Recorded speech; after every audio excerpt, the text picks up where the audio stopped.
Being a female best man is just the kind of thing she'd love, even if that meant she wouldn't be one of my bridesmaids. She also knew I had too many people who needed to be bridesmaids between our other sister and some of my friends, and Mark was worried about being short on groomsmen. This was all fine until later, when we discussed what people would wear. I picked out my dream wedding dress and coordinated the bridesmaid dresses. Mark would have his groomsmen, who were other gaming buddies, in tuxedos. However, Jennifer was going to wear a dress. Jennifer is a very tall, attractive woman. To be perfectly frank, she has a large chest. The dress she wants to wear was designed by one of her friends online, and while it's not white or anything formal and fancy, it shows off her figure. I wouldn't say in a SLT way at all, but it just does. She would also, as best woman, stand out from the other men on the groom's side, especially in the heels she wanted to wear with the dress. After dropping a few hints here and there and broaching the subject of each side of the wedding party matching in women's tuxedos, I gently requested that Mark have Jennifer wear a tuxedo rather than the dress and shoes she wanted and he had previously liked. When they gave me pushback, I pointed out to Jennifer that she might be too exposed or she might distract people with such a flashy dress. Jennifer gave me a dirty look and said,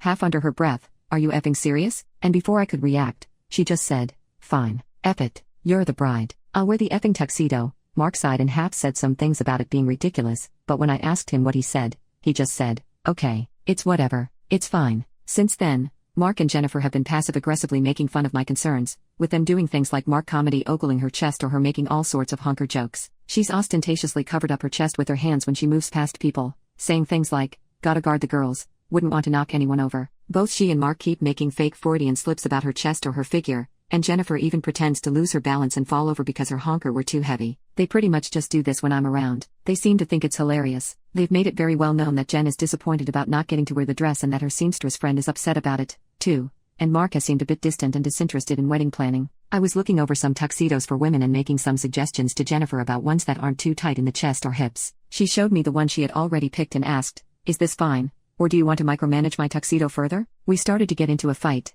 and she accused me of being a bridezilla. When I told her she was being a bad sister, she said that she wasn't the one who was being body shamed and told what to wear. I told her my requests weren't body shaming, and she said they were the same. My parents took Jennifer's side and said I should let her wear the dress. She showed it to them, too, and they thought it was beautiful. My father said that I should at least stop bothering her about the tuxedo if I make her wear one, and then I should just let her go with the one she picked. The one she wants, though, is a very high visual impact and very tailored. She said she could match it to the colors, but it still stands out. When I tried to get Mark to weigh in on this, he said, "It's your wedding. Do whatever you want." I guess I'll tell her to do whatever you want. And he's not very invested. He's not on the same page but doesn't want to argue. Update: Mark's ideas have been ridiculous. These are just some of the things he asked for, which John, Jennifer, and his buddies thought would be cool. He wanted the wedding party to have custom swords and amulets. He wanted them to have the swords during the ceremony and thought people would like fantasy amulets. Mark wanted to serve meat at the wedding. He said that his friend, John, could provide it and that he made meat in his basement and had tons of it. I said no because why would I want meat at my wedding?